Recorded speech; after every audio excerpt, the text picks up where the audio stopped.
Bonsoir et bienvenue dans ce nouveau numéro des Rendez-vous de l'info. Je profite de l'occasion pour vous souhaiter meilleurs vœux pour cette nouvelle année 2015 qui commence.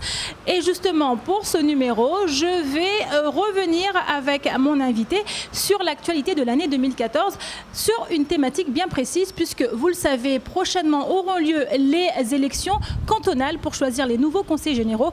À cette occasion, nous avons profité pour revenir un petit peu sur ces problématiques sur lesquelles les Mahorais souhaiteraient revenir. Avec mon invité, nous allons en parler. Suivez-moi.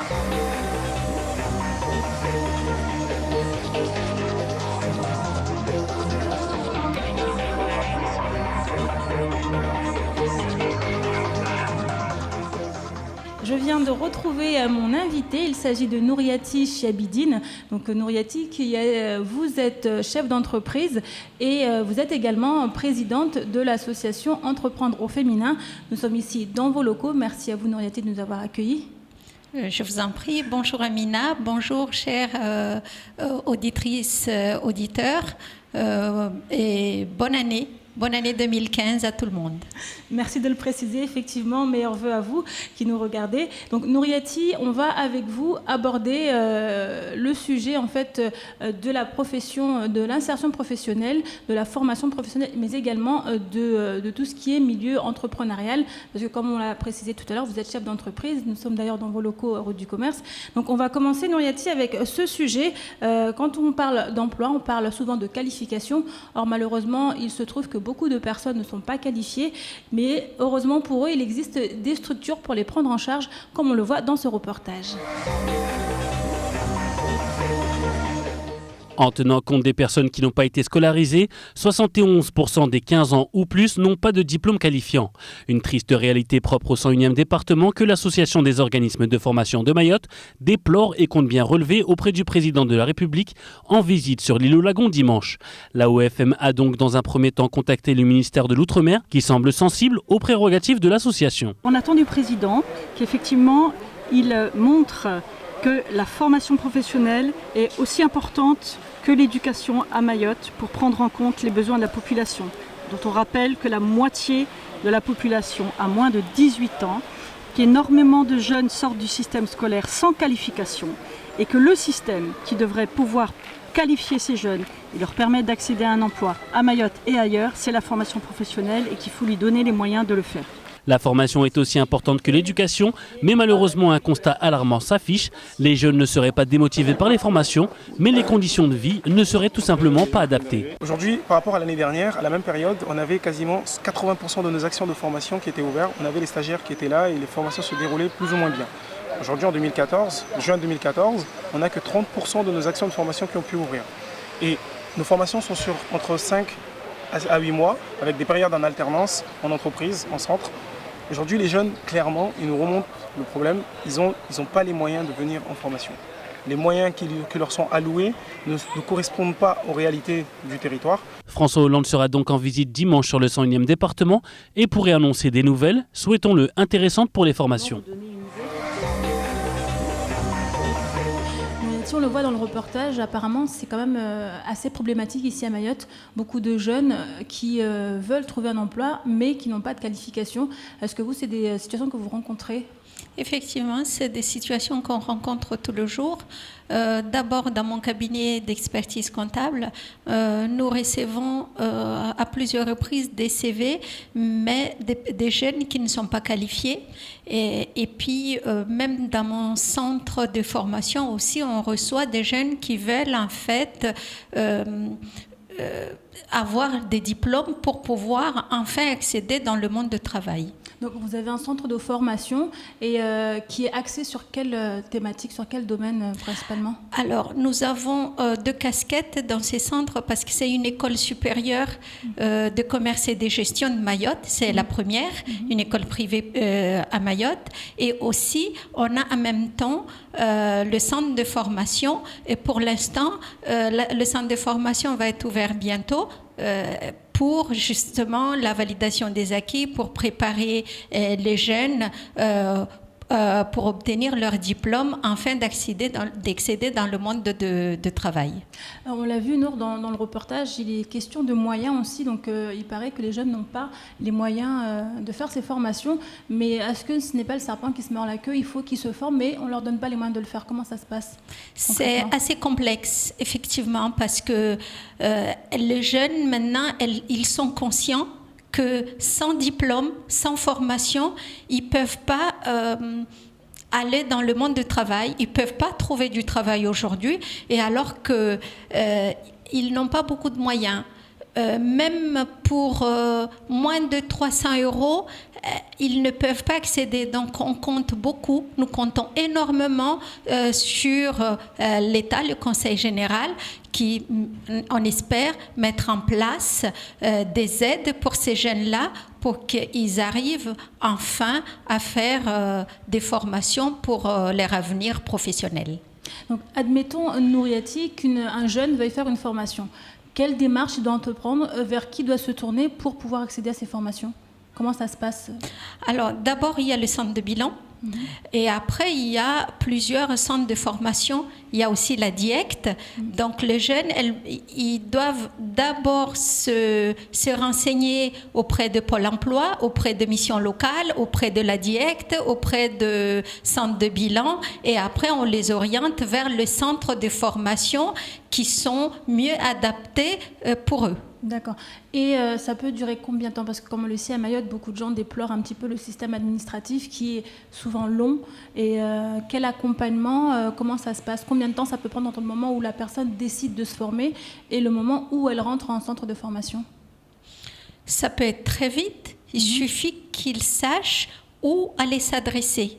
S'ils ont de bons circuits, tout de suite, ils peuvent, au bout de 3 mois ou 6 mois maximum, ils peuvent commencer la formation. Et donc, une fois la formation entamée, terminée, est-ce que ça débouche toujours sur de l'emploi? Souvent. Souvent, ça débouche sur l'emploi parce que au terme de leur formation, il y a aussi des stages en entreprise. Et c'est à partir de là qu'elles peuvent proposer leur savoir-faire. Donc, comme vous le dites, justement, les entreprises, c'est très important pour un jeune d'être immergé en entreprise pour pouvoir savoir où il va au niveau professionnel. Donc, à l'image de ce qui s'est passé lors de ce forum de la formation professionnelle et de l'insertion, où beaucoup de jeunes ont justement pu rencontrer des professionnels des différents domaines dans lesquels ils voulaient évoluer. Je vous laisse regarder ce reportage. La journée, des jeunes, parfois accompagnés de leurs parents ou de leurs amis, ont flâné sur cette place de la République. Quelques échanges par-ci, des prospectus par-là. Ici, les professionnels ont préféré, pour la plupart, laisser la parole aux jeunes formés afin qu'ils racontent leur parcours, mais également leur quotidien et les débouchés que cela peut apporter. Je suis là pour présenter le métier dans lequel je suis en formation, la coiffure. La formation est sous 2 ans. On est 14 semaines à l'école et le reste du temps, on est en entreprise. Il y a beaucoup de jeunes qui sont intéressés par le métier. Le problème, c'est qu'il n'y a pas assez de salons pour accueillir les jeunes. Mais je connais plein de gens qui sont intéressés par la coiffure, effectivement. Se former à Mayotte, une solution de plus en plus favorisée par les jeunes étudiants. Problème, parfois, les formations souhaitées ne peuvent être effectuées sur place. Ils rencontrent des professionnels, ils savent ce qu'ils peuvent faire à Mayotte et même en dehors de Mayotte. Des professionnels disponibles qui trouvent face à eux des visiteurs curieux. En plus des prestations pour l'emploi, nous avons également des formations du Conseil général, par exemple des prépas concours, métiers du social, également des accompagnements vers l'emploi. Et nous proposons également aussi des formations, on va dire, privées, c'est-à-dire payantes, pour des personnes qui souhaitent passer des concours, toujours dans le métier du social. Un forum qui s'est achevé aux alentours de 16 h. Ce forum de la formation professionnelle et de l'insertion a déjà fait ses preuves. Pas évident de trouver un travail, mais au moins, l'orientation, elle, est assurée. Nouriati, dans le reportage, on l'a vu, donc des jeunes formés qui parlent de leur métier, de leur parcours, avec des professionnels à leur côté. C'est important pour ceux qui veulent savoir ce qui les attend plus tard. C'est ce qu'on attend à Mayotte, que la formation pareille se multiplie, Et c'est aussi au niveau d'Entreprendre au féminin, nous avons des adhérentes qui veulent vraiment aider, accompagner les jeunes pour choisir leur métier, pour choisir le métier de leur avenir. Donc, dans Entreprendre au féminin, il y a certaines adhérentes qui vont, incessamment sous peu, créer des ateliers pour inviter les jeunes à venir choisir leur métier d'avenir. Donc, on l'a vu dans le reportage, Nouriati, on dit que de plus en plus de jeunes font le choix de vouloir rester à Mayotte, se former. Malheureusement, toutes les formations ne sont pas disponibles. Est-ce que c'est quelque chose qui, selon vous, est amené à changer dans les années qui viennent, qui va difficilement changer, ou quel est votre point de vue à ce niveau-là ? Ça devient de plus en plus accessible maintenant, la formation locale à Mayotte, parce que vous savez bien que partir à métropole, c'est compliqué. D'abord la distance, et puis les climats, et puis même le moyen pour s'héberger, pour le transport, moyens financiers, tout est difficile. Donc tous les parents, tous les professionnels sont conscients aujourd'hui qu'il est temps de multiplier le centre de formation à Mayotte ou même les écoles supérieures pour que ces jeunes-là puissent rester à Mayotte et faire le métier de leurs rêves. Et on le voit, on en a beaucoup parlé depuis que Mayotte est devenue région ultra-périphérique. C'est aussi l'une des priorités de l'Europe, la formation. Et à Mayotte, est-ce que beaucoup de centres de formation ont pris le pas ?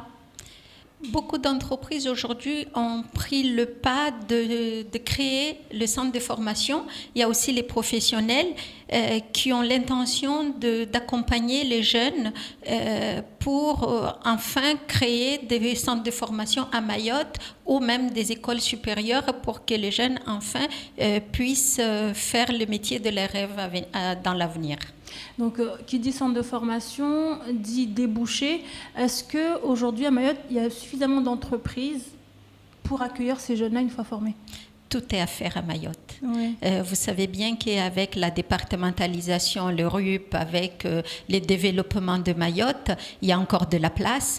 Il y a des jeunes qui veulent créer. Même après la formation, ils ne sont pas obligés d'aller travailler chez les entrepreneurs. Il y en a beaucoup aussi qui ont des ambitions, qui peuvent créer leur entreprise. Il y a de la place encore pour les jeunes à Mayotte. Il y a de la place pour les gens. Ça, c'est un message d'espoir et d'encouragement pour ceux qui regardent cette émission.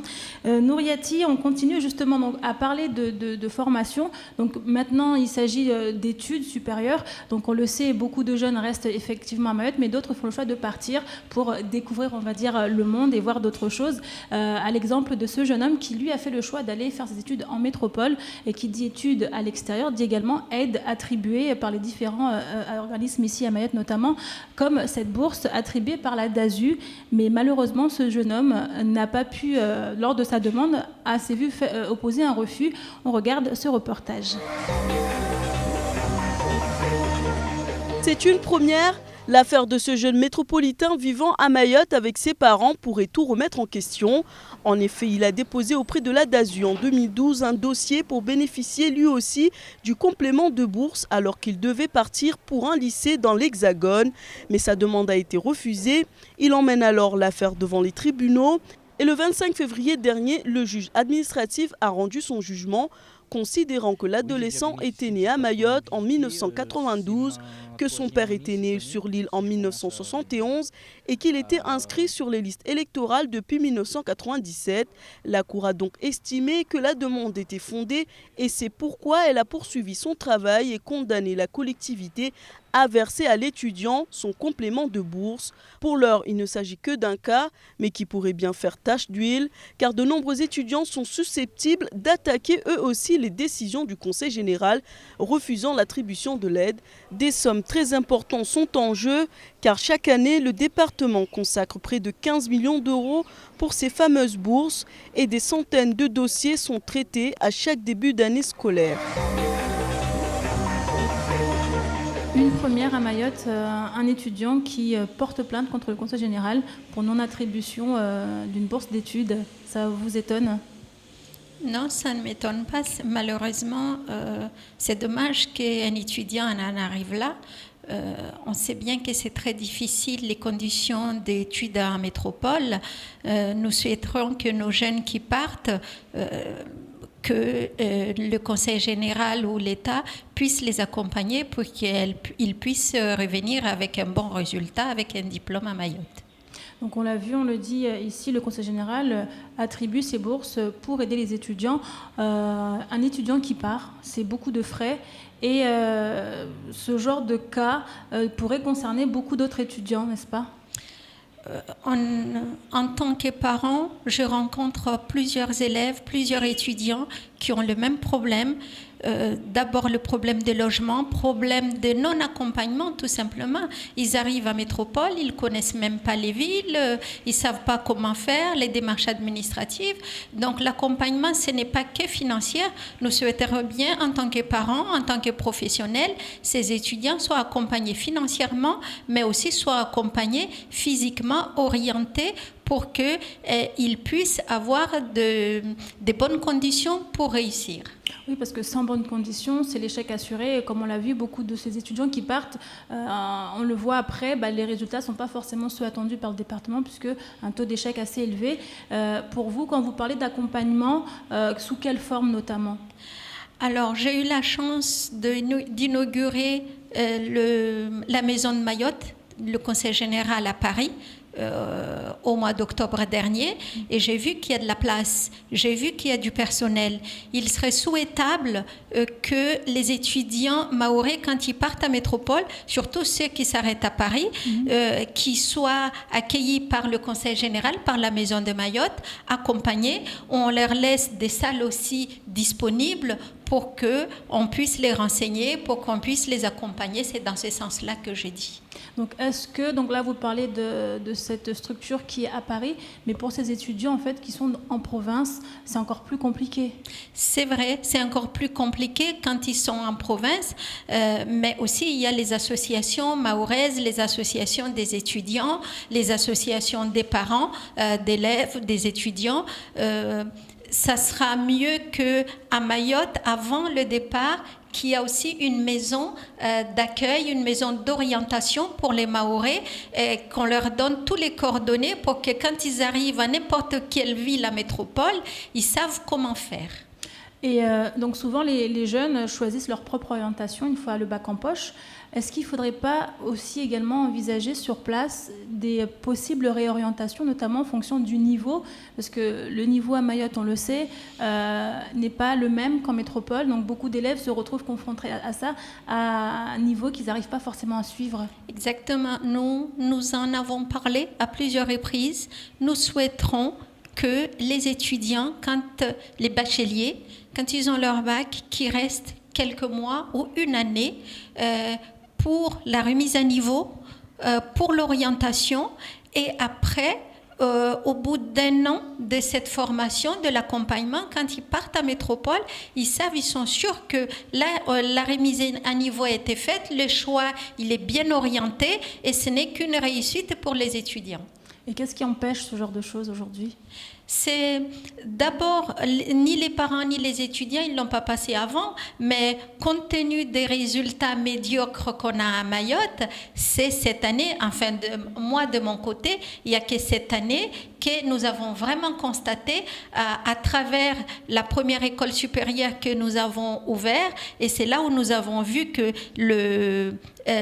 en fait, le niveau, il est très bas, vraiment très bas. Donc, il est souhaitable que les étudiants passent d'abord une année à Mayotte, une année d'orientation, une année de remise à niveau, avant de partir avec de bonnes bases. Merci beaucoup Nouriati. C'est ici que s'achève la première partie de ce numéro des Rendez-vous de l'info, ce numéro spécial formation professionnelle, insertion professionnelle et emploi. Je vous retrouve juste après la pub.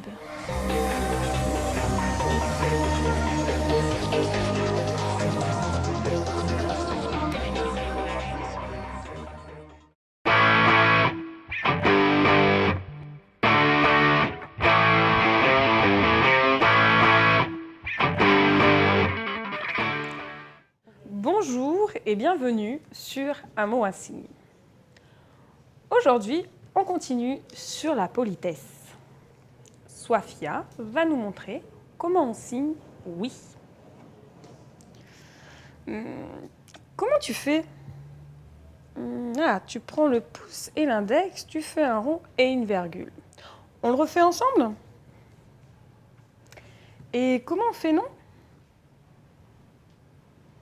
On le fait ensemble? Facile. Merci et à demain.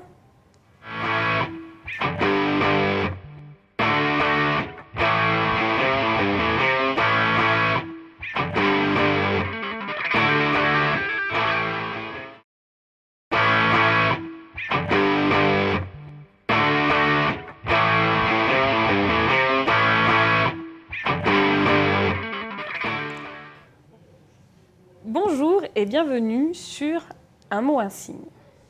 Aujourd'hui, on continue sur la politesse. Sofia va nous montrer comment on signe en forme. En forme, comment tu fais? Tu prends ton pouce, tu l'entoures de l'index et tu le rejoins sur ta main gauche et tu tapes. Ok, on le refait ensemble? Et comment tu signes fatigué? On refait ensemble?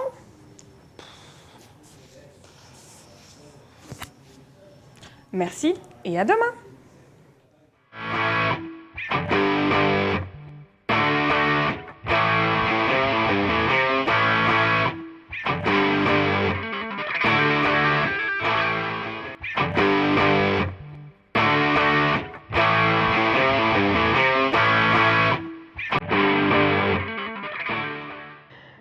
Bonjour et bienvenue sur Un mot, un signe.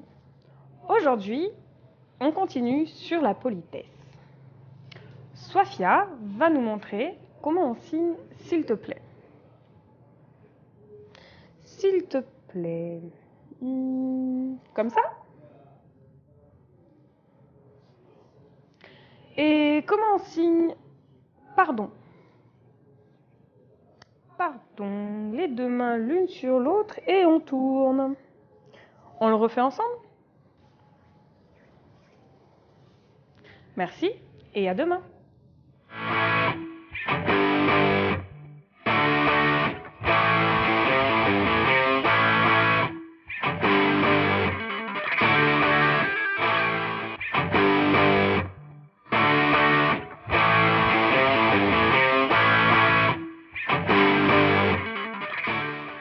Bonjour et bienvenue sur Un mot, un signe. Aujourd'hui, on continue sur la politesse.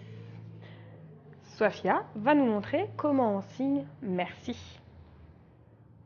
Mais c'est comme « bonjour ». D'accord, on le fait ensemble? Et comment on signe « au revoir » ? On le fait ensemble?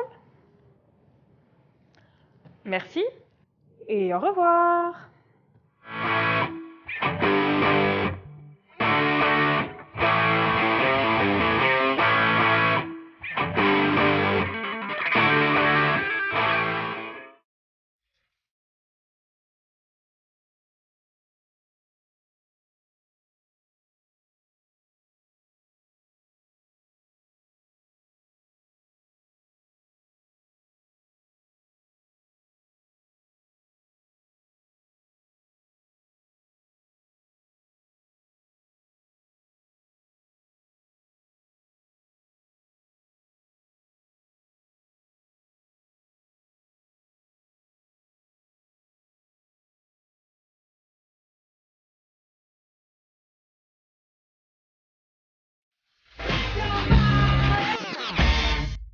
Dominique Georges est donc parti et vous vous trouvez ici dans la chambre des secrets. En effet, tous les matins, la matinale se présente à vous ici, comme vous le voyez derrière moi, les micros qui sont donc préparés, car demain dès 6h, Patrick Mian et toute sa bande vous présenteront la matinale.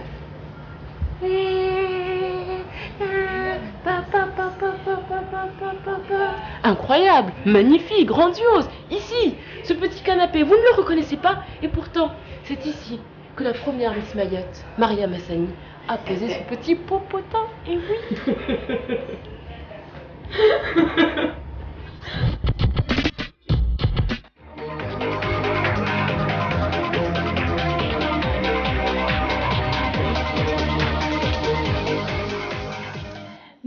retour dans ce numéro spécial des rendez-vous de l'info, axé sur la formation professionnelle, l'insertion professionnelle, mais également l'emploi. Je suis avec mon invité, toujours, Nouriati Chabidine, chef d'entreprise, également présidente de l'association Entreprendre au féminin. Nouriati, merci à vous d'être avec nous toujours. Je vous en prie, c'est un plaisir. Donc, on rappelle pour ceux qui viennent de nous retrouver que ce numéro est spécial et nous allons évoquer cette problématique en fait avec vous, celle de ce nouveau dispositif en fait qui a été mis en place il y a quelques temps par le gouvernement pour faciliter l'emploi chez les jeunes. Il s'agit du contrat de l'emploi d'avenir. On regarde ce reportage pour plus de précision. La préfecture vient de publier la liste des métiers et activités éligibles au contrat d'avenir dans les entreprises. Sont concernés le secteur de l'agriculture, de la pêche, de l'aquaculture ou encore du tourisme en général. Pour qu'une entreprise puisse bénéficier du dispositif, il est nécessaire que le secteur d'activité représente un fort potentiel de création d'emplois ou encore offre des perspectives de développement ou d'activités nouvelles. Une commission d'attribution des emplois d'avenir instruit les demandes. On rappelle que 325 emplois d'avenir ont été attribués par le gouvernement à Mayotte. La part d'aide a été fixée à 47%. Faciliter l'emploi chez les 15-25 ans, 16-25 ans, Nouriati, c'est important. Ça donne un bouffée d'oxygène aux jeunes et surtout aux patrons, compte tenu des difficultés financières à Mayotte. Et il n'y a pas que à Mayotte, d'ailleurs, même à Métropole, pour les chefs d'entreprise, ces dispositifs permettent aux chefs d'entreprise d'embaucher plus et donc éviter les chômages pour les jeunes. Mais donc, qui dit emploi d'avenir, dit projet professionnel, donc un accompagnement aussi au sein de l'entreprise. Il ne suffit pas de travailler, mais il faut que derrière, il y ait peut-être un projet de formation également. C'est tant mieux et pour les chefs d'entreprise et pour aussi le jeune, parce que là, on peut faire du sur-mesure pour l'employé. On sait ce qu'on va lui donner, on accompagne derrière, on est sûr que le travail qu'on va confier aux jeunes, ça sera fait et ça sera très bien fait parce qu'il y a un accompagnement derrière. Donc là, on a parlé des différents secteurs d'activité en fait qui sont susceptibles de bénéficier de ces nouveaux contrats. Est-ce que à Mayotte, le terrain s'y prête bien? C'est très important. Là, j'ai vu sur le reportage tout à l'heure, il parlait de l'agriculture. C'est une activité qui est presque effacée, je vais dire. Donc, c'est l'embauche en contrat d'avenir. Ça permet aux agriculteurs qui ont du mal à s'y retrouver d'embaucher et d'avoir la main-d'œuvre facile. Et donc, vous parliez justement d'agriculture, mais est-ce que c'est un secteur qui attire les jeunes? On l'a vu quand même qu'aujourd'hui, l'agriculture souffre beaucoup. Donc, on parle de moyens manquants et aussi, forcément, agriculteur, c'est pas forcément le rêve des jeunes aujourd'hui. Hein. C'est parce qu'on ne donne pas envie à ces jeunes-là de travailler dans l'agriculture. C'est pas parce qu'on parle de l'agriculture qu'on parle de la terre, on parle de sous le soleil. Non, c'est pas ça. On peut faire de l'agriculture, mais bien structurée et bien professionnalisée. Et ça sera vraiment, quand on voit à La Réunion, ce sont les agriculteurs qui sont les mieux placés financièrement. Donc, il est temps à Mayotte qu'on change les pensées et on ne dénigre pas le travail ou l'activité. Et c'est dans l'agriculture qu'on peut aussi rénover le travail et avoir un savoir-faire qui est vraiment très, très bien. Nouriati, ces emplois d'avenir, comme vous l'avez dit tout à l'heure, c'est également une bouffée d'oxygène pour les entreprises. Est-ce que vous pensez que beaucoup d'entre elles sont intéressées ? Beaucoup d'entre elles sont intéressées et je pense qu'il faut encore en parler plus parce qu'ils ne savent pas tous, mais c'est quand même intéressant parce que on est exonéré des taxes professionnelles, des charges patronales, une partie. On reçoit aussi d'aide. Donc c'est très important pour les chefs d'entreprise pour pouvoir relancer leur activité. mais ces jeunes ne sont pas forcément formés. Est-ce que ce n'est pas un risque justement pour ces entreprises d'embaucher ces jeunes, parce qu'il faut les former, et généralement quand une entreprise embauche, il attend peut-être des résultats de suite. Comme je disais tout à l'heure, au contraire, on fera vraiment un jeune. Souvent, on se dit on veut de l'expérience, mais sans le commencement, on n'aura pas l'expérience. Donc, il suffit que les chefs d'entreprise acceptent d'accompagner ces jeunes et de donner l'expérience. C'est vrai qu'on en perd beaucoup au départ, mais on en gagne plus dans quelques années parce que les jeunes, ils sont reconnaissants, parce que les jeunes, ils savent que c'était leur chance de rentrer dans cette entreprise, de trouver du travail et aussi d'être formés, d'avoir leur spécialisation dans des entreprises. Donc, ce n'est que bénéfique pour tout le monde, et pour les employés et pour les employeurs. Donc, on parle des entrepreneurs. Donc, on a vu récemment l'Europe attribuer une enveloppe pour aider les jeunes entreprises à embaucher. Donc, plusieurs millions d'euros qui ont été affectés à cela. C'est une bonne chose pour Mayotte. Est-ce que vous pensez que les jeunes entrepreneurs mahorais vont en profiter ? J'en espère, parce que ça sera, comme je disais tout à l'heure aussi, une bouffée d'oxygène pour Mayotte. Vous savez que les charges patronales augmentent, le SMIC augmente, et les patrons, ils ont du mal à faire face à tout cela.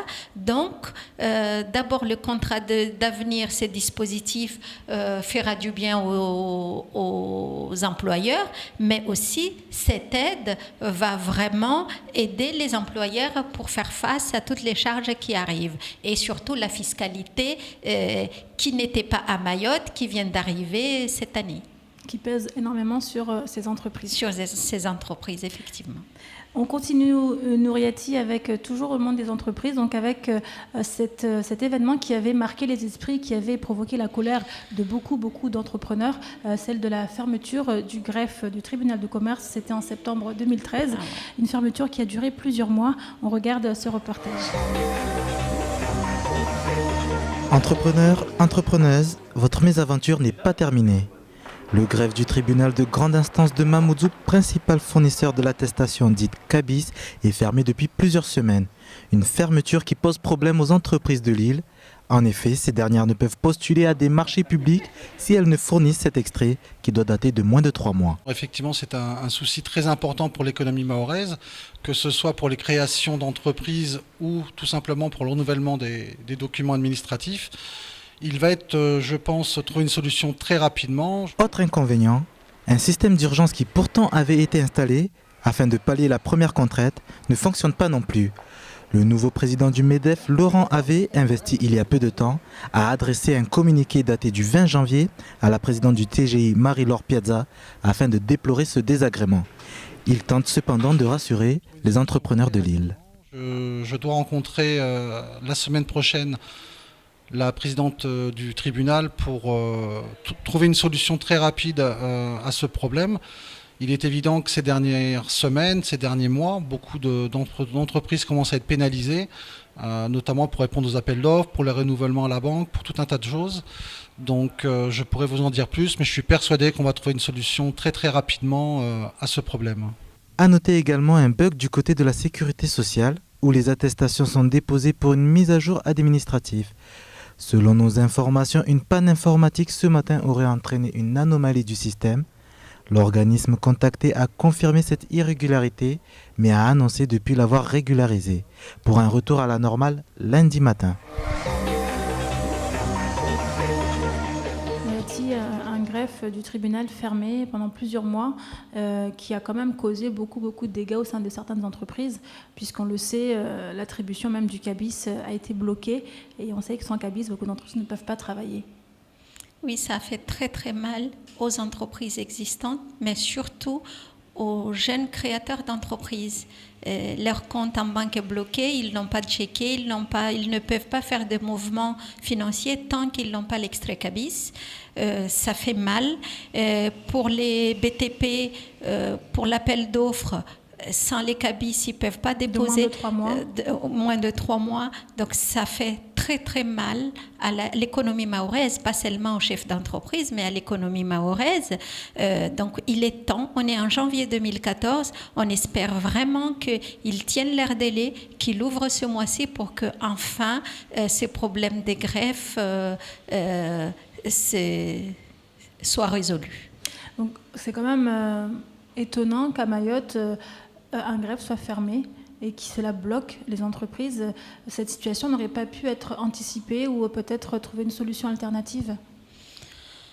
Écoutez, on est dans la départementalisation, c'est normal que tout est à faire à Mayotte. Moi, je positive toujours les choses. Je pense qu'il était temps vraiment de fermer et de repartir sur de bonnes bases, avoir les greffes dignes de ce nom, avoir l'extrait cabis comme à Métropole, comme à La Réunion. Donc, je pense qu'il est temps. C'est vrai que ça fait mal, mais vaut mieux tard que jamais.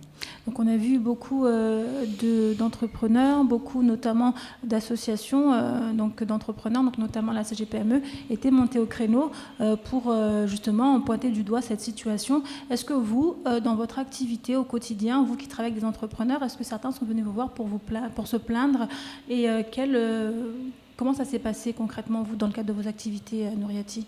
Alors, en tant que présidente d'Entreprendre Féminin à Mayotte, nous avons eu beaucoup de demandes des femmes chefs d'entreprise pour les problèmes d'extrait cabis et nous sommes partis voir MEDEF et CGPME. De toutes les façons, nos doléances, c'est pareil que MEDEF et CGPME. Et je profite de cette occasion d'ailleurs pour remercier le président du MEDEF et de CGPME de tout le nécessaire qu'ils ont fait jusqu'à aujourd'hui pour résoudre ces problèmes. Donc un problème qu'on espère sera résolu. Nouriati, on va parler un peu de votre activité dans le monde de l'entreprise. Donc vous êtes chef d'entreprise. Qu'est-ce qu'aujourd'hui un chef d'entreprise à Mayotte ressent ? Pour 2014, c'était déjà difficile pour un chef d'entreprise. Et 2015, c'est encore plus difficile parce que nous avons la surprise de voir que tout augmente fiscalement, tout change, les SMIC ils augmentent, les impôts augmentent, tout change et tout augmente, et alors que l'activité n'augmente pas forcément. On a peu de chiffre d'affaires, on a moins de touristes à Mayotte, donc moins de visites, moins d'achats.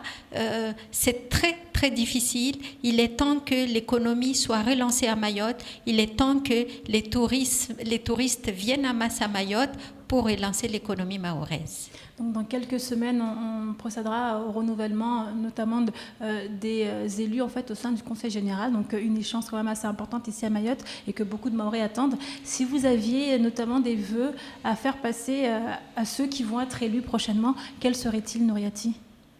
Je souhaiterais bien que les femmes prennent leur place au sein du Conseil général, que nous arrivions vraiment à défendre les intérêts des Mahorais et Mahoraises pour que, enfin, on soit comme à Métropole ou même encore mieux. Nous souhaiterons vraiment que Mayotte arrive en tête des Outre-mer, pourquoi pas.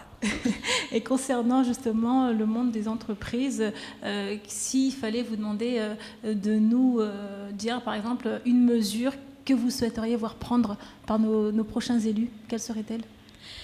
Nous souhaiterons vraiment que nos élus soient attentifs à tous les arrêtés qui viennent de Métropole, qu'ils répondent à temps et qu'ils défendent les intérêts des Mahorais, qu'ils défendent, que ce soit politique, économique, fiscal, surtout fiscal, juridique, les intérêts de Mayotte. Au lieu c'est vrai qu'il y a beaucoup à faire au Conseil général, mais nous souhaiterons vraiment que les élus s'épanchent sur les intérêts mahorais, défendre les intérêts des Mahorais. Donc plus se focaliser sur ce qui se passe sur le terrain ici à Mayotte plutôt que d'appliquer des mesures qui ne sont pas forcément adaptées. Exactement, et plus répondre à temps, parce qu'on sait que nous recevons énormément des instructions qui viennent de Bercy, des instructions qui viennent de Paris. Ça reste dans le tiroir jusqu'à ce que les délais passent, et c'est après, on applique à Mayotte la loi, alors que les autres îles, ils ont toujours les avantages particuliers. Et pourquoi pas Mayotte? Il est temps que les Mahorais et les Mahoraises défendent les intérêts de Mayotte. C'est pour ça que nous souhaiterons que les femmes soient nombreuses au Conseil général. Ce qui va être le cas bientôt, Nouriati, puisque nous aurons 13 conseils généraux hommes et 13 conseils généraux femmes au nom de la parité. Nouriati, c'est ici qu'on achève cette émission. Les rendez-vous de l'info s'achèvent ici, chers téléspectateurs. Nouriati, le mot de la fin? Bonne année 2015 à tout le monde, et puis vive Mayotte, vive l'économie mahoraise. Donc, nous vous retrouvons demain, toujours avec vous Nouriati, pour un nouveau numéro des rendez-vous de l'info, toujours axé sur l'emploi, l'insertion professionnelle et la formation professionnelle. Merci à vous, bonne soirée à vous sur KTV. Merci, bonne soirée. Au revoir.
Ouais.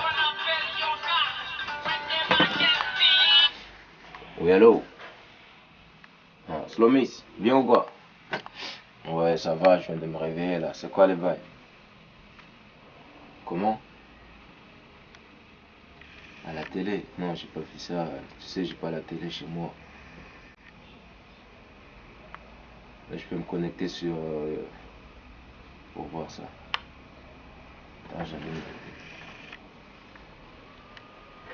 Ouais, tu te dis, c'est quoi le truc? Ah. Ça n'a toujours pas arrêté, ça continue ici à Mayotte, ça.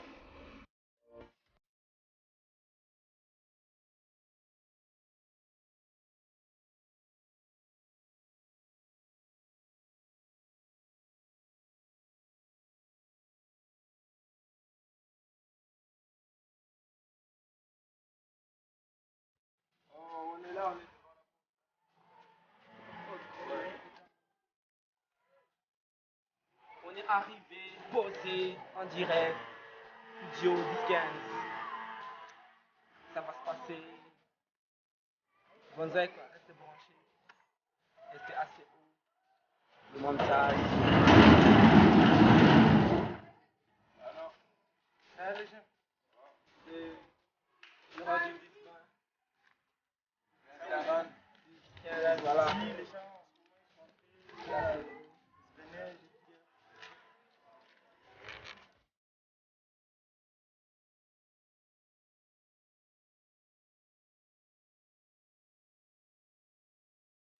C'est ça la prod.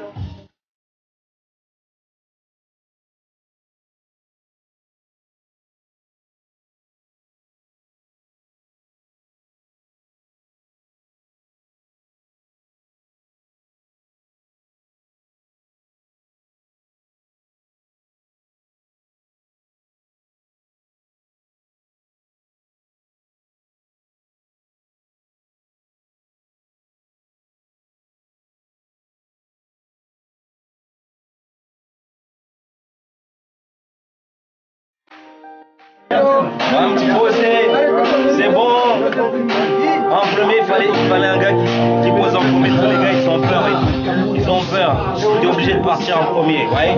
Mais sinon, il y a des bons MC qui sont là. Des barbaques, comme on dit. Ouais. C'est bon. Ouais. Là, on va démarrer le truc là. Chacun va essayer d'écrire ses candidatures. Et on pose le truc. Voilà. Reste là et...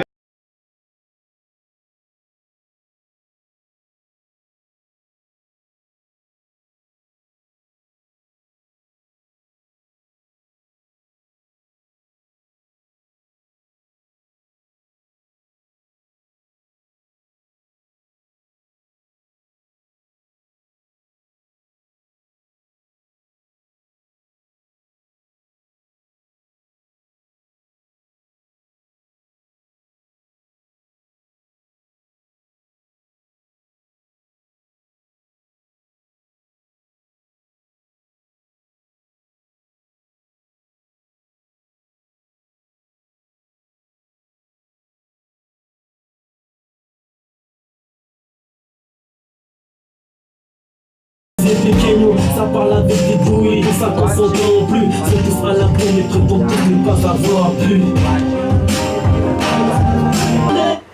Il y a du level ici. Le but de la musique, c'est de pouvoir donner un message, changer des mentalités, t'as vu? Parce que là, franchement, ça va pas. Parce que les clips qui... là, on va essayer de faire un son qui va essayer d'ouvrir les yeux à certains jeunes. Donc, voilà, kiff seulement. Ça va le monde. Voilà. Nous, on aime ce monde, hein. Ah, les gars, on aime ce monde. Voilà, quoi. Ouais. Ici la jeunesse part en couille, laisse tomber. Règlement de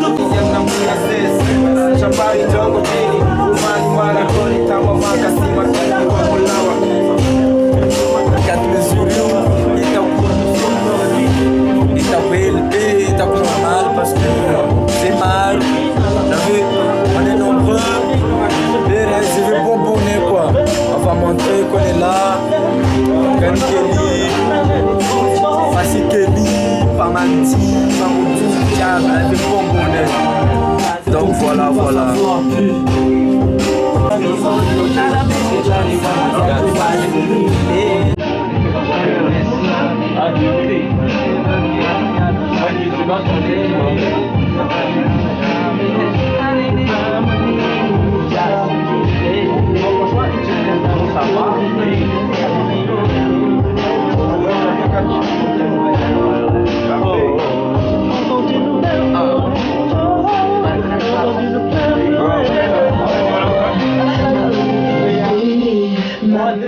Serais-je dans un cauchemar? Autour de moi c'est noir. Fils d'Adam et Ève, Seigneur, nous sommes perdus. We are one nigga. Keep your brother, you keep your people nigga. To go on more wanna, to go give me a man, yeah, you wanna please nigga. Rupture du silence, amour, haine, une nouvelle prise de conscience. Prêt à faire, crime, origine, meurtrier, dictateur. Kwangu anampia, gangwila nyama, ambo, sigara lima mjema, nestele, ajabu mtamewe, dakona mwinfopasa, umanyashilio. Pleurer, oh oh oh, allez-moi où l'attaque aimée, entends une mère pleurer, oh oh oh, allez-moi où l'attaque aimée, oh oh. No.